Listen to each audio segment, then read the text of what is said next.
Today is an incredibly special veteran covering an exceptionally important topic on National Disability Employment Awareness Month. Army veteran Zuby Onwuta is a Harvard and MIT trained innovator. He is the patented inventor of brain control of blind assistive tech and founder and CEO of Think and Zoom. Zuby is a four-time TEDx speaker, a DAV member, Patriot Bootcamp alumnus, and a legally blind disability advocate. He's here to talk about disability inclusion in tech. But before we do that, I want to mention that Zuby is at least DAV famous, for participating in a parabolic flight that DAV helped support through Astro Access and Zero Gravity. Let me show you a picture of this. It's incredible. There he is. There's Zuby in space. Zuby, along with longtime DAV ambassador CC Centra-Mazik, were two of 12 people with disabilities who were able to experience limited gravity with the hopes of making space travel accessible to all. Zuby, thanks for being here. I know you had a lot you wanted to talk about today, but you have a fascinating life, and I'd really like to get into the background of some of your personal experiences. Can you tell me about your life before you joined the United States Army? Sure. Good afternoon, everybody. Thank you for having me, Dan. Thanks so much to the DAV family and the DAV PBC team. It's really a great pleasure and an honor to be here speaking to everyone, especially in this month of October, which is known as National Disability Employment Awareness Month. For me, growing up, I was born and raised in Nigeria. And at a very early age, I gravitated towards STEM, science, technology, engineering, and math. And I can still remember my very first experiment when I was in primary school. I was a battery with copper wires on both ends, and the excess copper wire wrapped around a piece of nail, and voila, I had an electromagnet.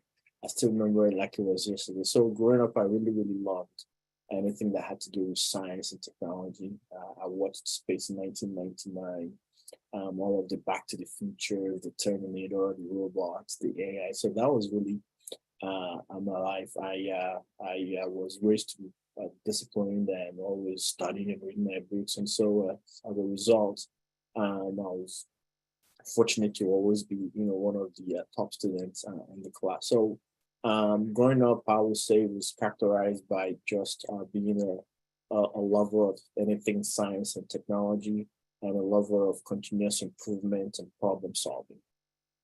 And how'd you end up in the United States Army? Right after high school, I was very fortunate to have received the green card to come to America to study medicine. And as a way to thank the country giving me the opportunity, I also enrolled in the military. And the plan was to become a military doctor. So I started college. I enrolled in the Guard. And, I was 18, 19, 20, and I thought I had it all figured out. Life was just coasting, and, you couldn't tell me otherwise. But I then went over to basic, joined the full-time army at Fort Leonard, Missouri, and that's when I became legally blind from a disorder of the retina called Stargardt's macular dystrophy, which means that this is now at the genetic level, and so the flushing mechanism that takes away excess vitamin A from the eyes is bad, and it leaves the excess sitting on the retina and starts decaying the photoreceptor cells, those rod cells and cone cells that sit on the macula. So all of this activity is happening at the back of the eye. And the retina plays a very significant role because it's the pathway to the brain. It literally latches to the brain through the optic nerve. And so while a majority of the world thinks that an eye problem equals, get a pair of glasses or surgery and you should be fine. There are those eye problems that we still can't really do much about it. Those are a lot of the genetic disorders. And so that ended my medical studies and military career. and I had to switch out of that and I went into computer engineering. So it cut short my military service. And how did the condition go after you went into engineering? Then I can honestly tell you that if I knew now what I knew then, I definitely would have chosen the engineering. And it's simply because of the barriers. Again, I already painted a picture of growing up how I love STEM. And so I thought I could carry on by, leaving medicine and going into a different STEM field. But now I'm legally blind. I wasn't born legally blind. I became legally blind, right after exiting my teenage years. So I didn't understand, the barriers and challenges to accessibility. And it really affected me in that halfway through my computer engineering degree, I flunked out. I was homeless for a little while. It was really very challenging going through a university where there were, I think, maybe 40 to 50,000 undergrads, 16 schools of engineering, but yet, to my recollection, I was the only disabled engineering student. And so you feel a level of isolation, right? That can't even be described. And remember, this is college. Everybody remembers the college atmosphere, but you're going through things that people around you can't even really relate to. So it was really very challenging. I loved the curriculum. I loved, problem solving, but the barriers and challenges made it really a tough climb for me. What is it about tech that why do you think inclusion is important in tech? Well, if you look at today's world through a couple of lenses, if you look at the lens of everything around our personal life today, your wearables, smart devices, smart TV, smartphone, smart tablet, self-driving cars, robots that can make you pizza, coffee, a smoothie. It's all technology. And then if you look at it through the lens of business, the top companies, the most valuable companies, the high revenue companies, your Microsofts, your Googles, your Facebooks, your Apples, their core business is technology. So we're now in the fourth industrial revolution where you cannot escape technology. So it becomes ultra important. It's no longer a choice of this or that. You're thrust in it unless you don't live on the planet. As long as you're in the planet today, you are surrounded by technology, and the businesses you do commerce with are all leveraging technology. And so you're all surrounded by technology. And so if you're a human in today's world, you need to be aware of technology, using it, doing commerce with it, doing education with it, all aspects of life with it. So why do you think that from a tech perspective, though, what is the value of hiring someone who's blind?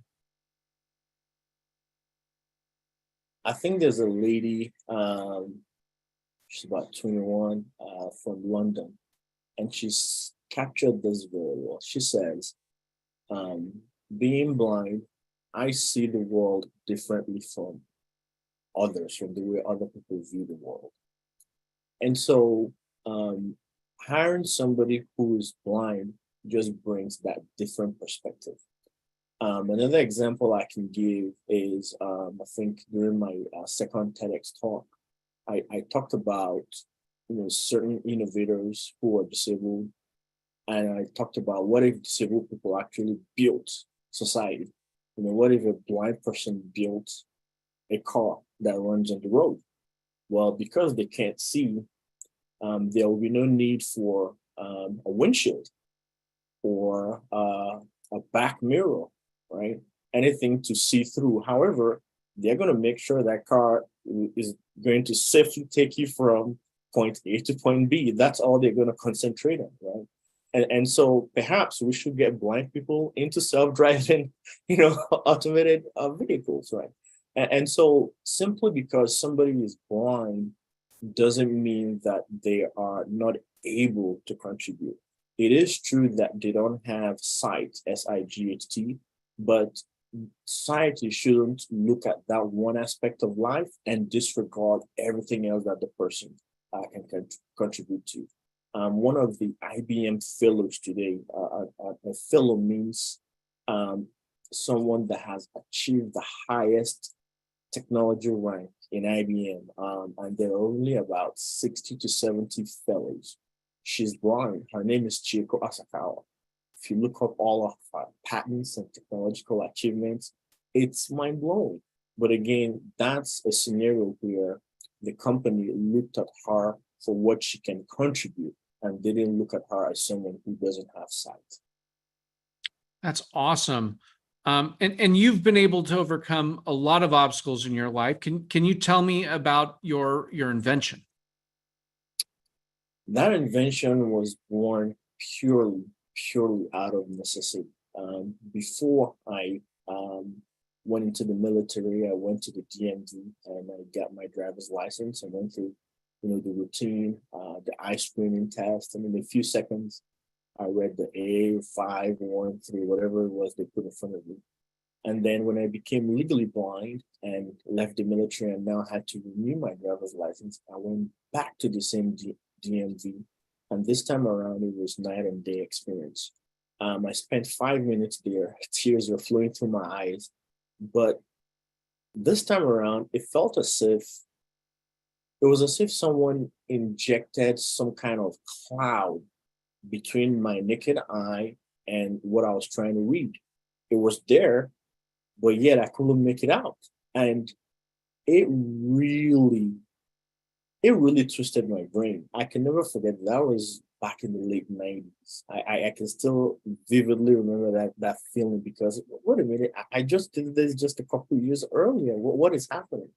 And so that state of confusion and that bewildered mindset, something just came to me that all I needed right now was if there was some kind of invisible glass that could just appear before my eyes, and then that invisible glass will know that I'm struggling, and it will magnify whatever was in front of me. The invisible glass would be an invisible magnifying glass, and it will make things bigger. And then as soon as I saw what I needed to see, it will understand that, okay, I'm done. And then it will shrink itself back up and disappear. Now, fast forward from the late 90s, of course, I think about the late 90s, we were still on, dial-up AOL, right? And we didn't have a lot. But fast forward to 2015, when I actually prototyped it, that's actually what I prototyped. So between then and 2015, I discovered the power of neuroscience and the power of neurotechnology, meaning that in every human, we have this circuitry running through our body, electrical impulses, neurons that start from the brain. And the brain, sends all these electrical impulses throughout our body. And so I was able to leverage brain-computer interface technology, BCI sensors, to tap those signals from the front of the forehead, the cranium. And in essence, I was able to create a solution where all I could do to see better was to look at something, think, send a signal to a magnifier, and zoom. And that's where the name Think and Zoom comes from. So what happens when you do that? What happens when you think and you send that signal? When you think and you send that signal, you're now able to magnify things without using your hands. So in today's world, a blind person relies on magnifiers and screen readers. With a magnifier, it's manual, it's hand holding and manual operation. But in the natural way of things, when your eyes were created way back, it's automatic operation, if you will, right? Seeing is seamless. The eyes work like a camera. You look at something, you see it, and that's done. It's fast. It's automatic. But when it comes to the blind community with these magnifiers, it slows down the individual. You're not able to compete in a fast-paced world. And so that manual operation makes it cumbersome. Right? And so with Think and Zoom, what I all I tried to do was to mimic the natural way of seeing, cut out the cords, cut out the hand holding. So now your natural occurring electrical circuitry is now the thing that sends your signal for you. So it will help you detect whenever you're struggling to see. It will send the signal, magnify for you, or start reading for you, text to audio. And then whenever you're done, okay, I don't need you anymore. Fold back up and go away. That's amazing. I want to remind the audience that if anyone has any questions, whether you're on the Zoom or on social networks, please feel free to ask. Zuby, tell me about what was it like going from being a Nigerian to joining the Army? Like, what was it? What was your experience in the Army like? What was camaraderie like in the Army? I can still remember landing at Fort Leonard Wood, Missouri at 4 a.m. in the morning, and the drill sergeant is yelling at me with his nose 1 inch away from my nose. These are things you can never, ever forget. You know, if you watch any of these Army movies with boot camp training. But, you know, the military is always a place where you're taught discipline. We're waking up at 5 a.m. in the morning. We're giving our routines. If you don't follow your routine, well, there are consequences for that. And so I'd say that I really, really enjoyed my time. It was unfortunate that I became disabled. But of course, from where I was coming from, I'd never been in military service before, so everything was all brand new. But I had a disciplined mindset, and so I think that I fit in very well with following all the routines that were laid out in front of us, and I never got into any trouble at all. So that, you know, I attribute that to my background. I really had a great time. I enjoyed my time, and it was really unfortunate that it was cut short. Now, a lot of people watching, especially in the disabled community, it's hard to imagine going through losing your vision or having a decrease in your vision. But it's easy to imagine facing a large challenge. Can you speak to, I mean, how do you emotionally respond? How do you deal with someone telling you your entire life's path is changed? It's what you thought was going to happen is no longer going to happen. Can you talk about that? Man, asking that question, I can still picture Sergeant Johnson in Missouri telling me, "Private O, you going blind." I mean, it just hits you like a ton of bricks. You know, by age of 21, I was looking for plan C. Naturally, you know, you're crushed. You know, depression sets in because there's no example to follow. There's no pathway to follow. The words coming into your ears spell the end. It spells doom. It spells disaster. It spells you can no longer continue in your current path.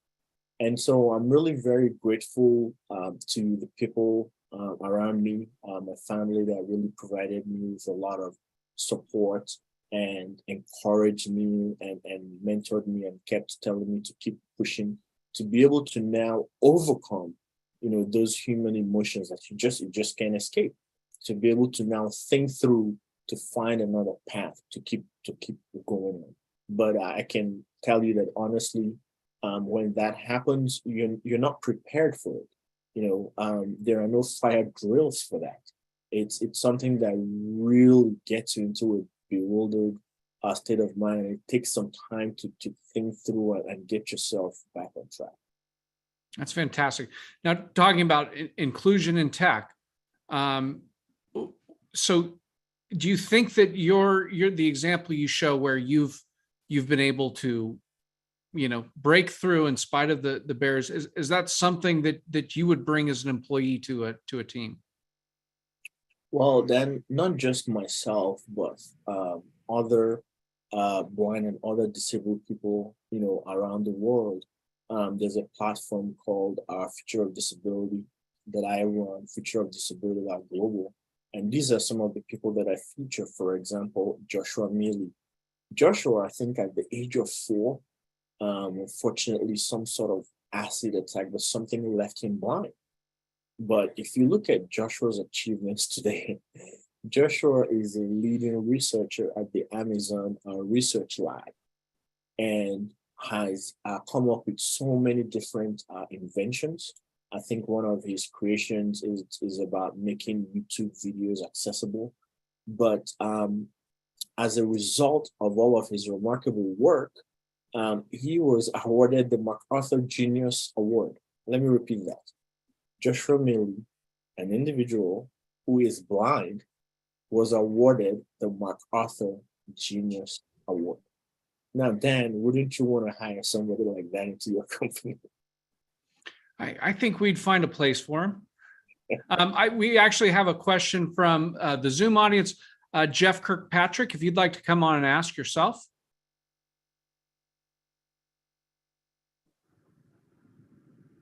Thanks, Jeff. Hey, everybody. How are you doing? I'm Jeff Kirkpatrick. Thank you guys for inviting me to this Zoom call. I appreciate that.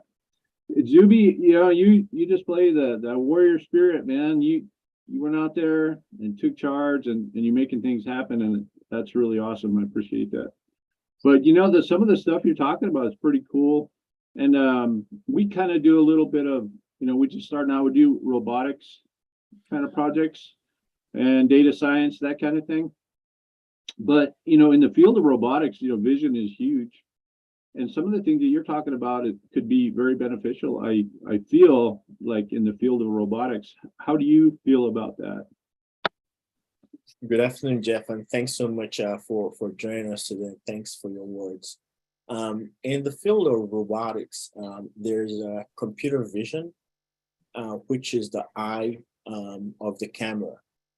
And I think when it comes to at least blindness, portion of disability, I think that this can be leveraged or in order to provide, in order to provide accessibility, in order to help those who are visually impaired. For instance, at Microsoft, there is an application, a mobile application called Seeing AI. One of the leading engineers on that project is Saqib Sheikh, and he's still at Microsoft. And with that application, it leverages computer vision. So you turn it on, it's as if you're looking through the camera of your phone, and you can read a business card. You can read an entire page.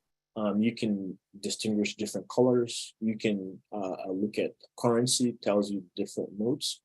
And that's just a snippet, right? That's just a snippet of the power of computer vision. Computer vision is used in self-driving cars to be able to tell that there's someone crossing the street, there's a stop sign and there's a traffic light, etc. So, Jeff, you bring up a very important point that we can leverage these emerging technologies in serving the disabled community. Thank you so much for your question. That's great. And I believe we have a question from Heather. Heather, would you like to come on? Is Heather there? There she is. Hi, Heather. Hi, sorry. I'm a little slow there. Thank you so much again, like everybody said, for taking the time to talk to us today. I just had two questions about your personal experiences. What was your greatest challenge during the development process of your invention? And, what were one or two serendipities? What were some of the best things that happened because of your invention? Hi, Heather. Good afternoon. Hi. Thanks so much for joining us, and thanks for your questions. For the challenges, between when I was diagnosed and when I developed the Thinking Zoom prototype, I think I'd been seen by about 300 different eye care professionals. That's a different long story. And one of the challenges I faced was that for 3 years, I started writing some of these doctors that I could put together this solution that can help the blind, and doctors from Johns Hopkins to other institutions couldn't understand what I was talking about. So that, I guess, delayed the prototype by 3 years. till I actually went and did it myself in 2015. And since doing it, to answer your second question, it's taken me around the world. I think I've spoken in 6 or 7 different countries now, including being featured at the UN in Geneva, Switzerland, UN Summit in Nairobi, Kenya. The TEDx talks all feature various aspects of the solution. I've spoken at the Academy of Ophthalmologists, I think 3 times now. So the rewards have been immense, because it's brought me into spaces that otherwise perhaps I may never have been able to get into. And it's allowed me to share the message of disability and innovation, multiple spaces and multiple platforms around the world. Thank you so much, Zuby. I think we might have a question from Derek Brown. I'm recognizing some of these people from our last cohort of DAV Patriot Bootcamp. Derek, did you want to come on? Yes, thanks, Dan, and thanks, Zuby. I appreciate that. So for me, I'm a therapist by trade, and so I'm just interested in your technology. Just wondering the applications to therapy. I mean, specifically with veterans who may be suffering from like TBI or PTSD. Can this technology be leveraged to tap into that unconscious part of the mind and be able to see some of those maybe thoughts that are not always so evident in our conscious mind in the frontal cortex. So just curious if there's been any other application. Thanks so much, Derek, for joining us, and thanks so much for your question. When it comes to the Thinking Zoom, I guess focus specifically on disability. Of course, I am not a therapist. I am not a trained therapist. However, your question reminds me about a different application that I saw on a TED Talk.